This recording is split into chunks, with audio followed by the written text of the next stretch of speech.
Et c'est l'heure, Philippe, de l'infomédia du jour. Oui, ça a commencé par des blagues sur Internet en 2012 et aujourd'hui, une de leurs productions est sélectionnée pour concourir dans un festival. Golden, studio français de création de contenu, se présente comme le producteur français de divertissement de la nouvelle génération.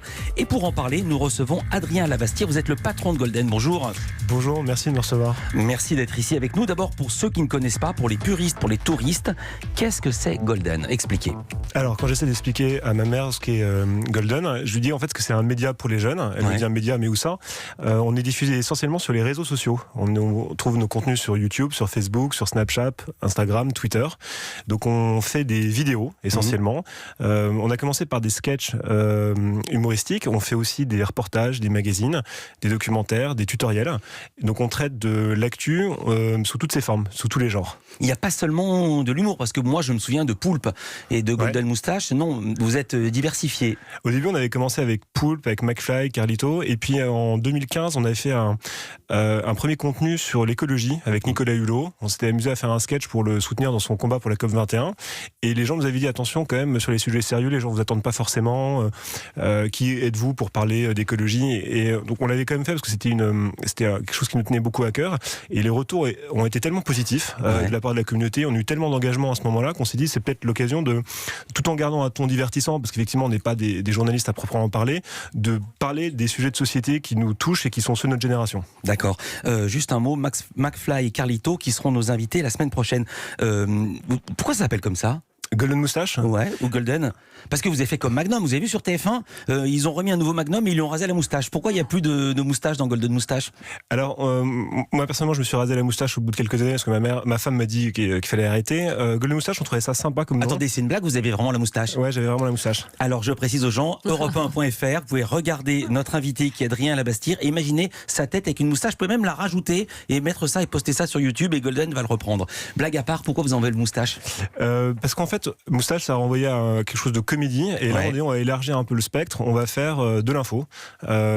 L'infotainment, c'est-à-dire on dit des choses vraies, sérieuses, mais avec un ton divertissant, parce que sur Internet, c'est plus facile de capter l'attention des gens en ayant un ton marrant, une approche un peu rigolote des sujets. Les gens ou les millennials ? D'abord, c'est qui les millennials ? Là encore, on va s'adresser à nos mamans. Est-ce que ça existe ou est-ce que ça n'existe pas ? J'ai reçu ici un auteur qui expliquait que tout ceci était du flan et une invention de journaliste. Est-ce que vous ciblez les millennials vous-même ? Si ça se trouve, c'est une énorme arnaque, mais a priori, ça désigne les gens qui ont moins de 30 ans, les jeunes. Qui sont nés pendant le millénaire, en 2000. Exactement. Et qui sont très très très versés sur Internet et qui ne regardent quasiment plus les médias traditionnels, à commencer par la télévision. C'est ça en gros. Alors, ils la regardent encore un peu, la télévision, notamment en replay, et puis sur certaines tranches d'émissions. Mais effectivement, il y a une consommation qui est différente. C'est des gens qui regardent beaucoup les médias par leur téléphone. Sur YouTube, je crois que c'est 60% de la consommation. Et puis, il y a un certain nombre de thématiques, de valeurs auxquelles ils sont plus sensibles, probablement que la génération précédente, sur l'écologie, sur l'éco-responsabilité, l'empowerment. Et donc, nous, on essaie de s'adresser à eux avec les thématiques qui leur plaisent, et dans une forme et dans une consommation qui correspond à leurs usages. Là, on est un peu en général, on va rentrer dans le particulier. Vous êtes associé notamment à Facebook Watch, qui est un service de vidéo à la demande créé par Facebook, comme son nom l'indique, pour créer des programmes inédits autour de personnalités. On va parler d'Issa Doumbia, qui présente une série en 8 épisodes. Ça s'appelle Dans tes rêves. En quoi ça consiste ? C'est Issa Doumbia qui rencontre des enfants et qui leur dit qu'est-ce que tu rêverais d'avoir, quel est l'objet, le rêve qui te paraît impossible mais qu'on pourrait faire pour toi. Et donc ils vont ensemble conceptualiser l'objet en question, et puis après ils vont le réaliser, et ça se termine, on découvre l'objet réalisé à la fin de l'émission. On va entendre un extrait et on en reparle. Les amis, vous allez me dire ce qu'il y a dans votre poêle. De la ratatouille. D'accord. Des croquettes, des courgettes. D'accord. Des ongles, des cheveux, des bras, des yeux, des rats d'égout et du caca. Ah, et toi, Liam, qu'est-ce qu'il y a ? Du vomi, des crottes de nez, du raquis, du rexis, d'accord. des souris, Oui, des grenouilles, de l'acide. ça, si tu bois de l'acide, tu meurs. Et toi ? Et moi aussi, t'aimerais pas me manger, ben ça me rassure. C'est ça les rêves des millennials ? C'est les rêves des enfants en tout cas. Du caca et du vomi, c'est pas possible. Vous savez ce qu'ils aiment vraiment les millennials ? Est-ce que vous avez fait des études marketing là-dessus ? Je n'imagine pas que la réponse puisse être non. On n'a pas fait d'études marketing. En fait, si vous venez, on serait ravis de vous inviter chez nous.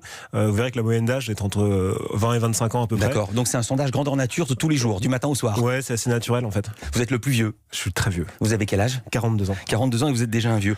Vous présentez comme le second studio français de création de contenu à destination des millennials. Le second, c'est qui le premier ? Ça me fait mal de le dire, hein, mais c'est nos concurrents de l'autre côté de la scène. Ouais, je vais le dire pour vous, TF1. Qu'est-ce qui vous distingue des autres ? On essaye d'être de mettre l'accent sur la créativité, c'est-à-dire qu'on donne une incroyable liberté aux artistes et aux talents qui on travaille. Vous savez que les gens de TF1 nous écoutent, ils disent tiens, donc nous, il n'y a pas de créativité et les gens avec qui on bosse n'ont pas de talent. Non mais faites pas cette réponse-là. Il faut quand même dire que vous êtes adossé au groupe M6. C'est vrai. Mais en vrai, qu'est-ce qui fait votre spécificité ? Encore une fois, nous, on est parti de la comédie, donc on a beaucoup de gens qui sont des humoristes, qui viennent du stand-up, qui ont cette culture-là, de la vanne, de l'angle un peu marrant. Et en vrai, honnêtement, on pousse beaucoup vers une vraie liberté créative, c'est-à-dire pas trop de formatage. Et voilà. Là, c'est moi qui vous formatez parce qu'il faut qu'on marque une pause. On vous retrouve juste après ça. Dans l'infomédia du jour, on parle du studio digital Golden qui produit des contenus pour les millennials avec 10 millions d'abonnés et on y revient dans un instant sur Europe 1.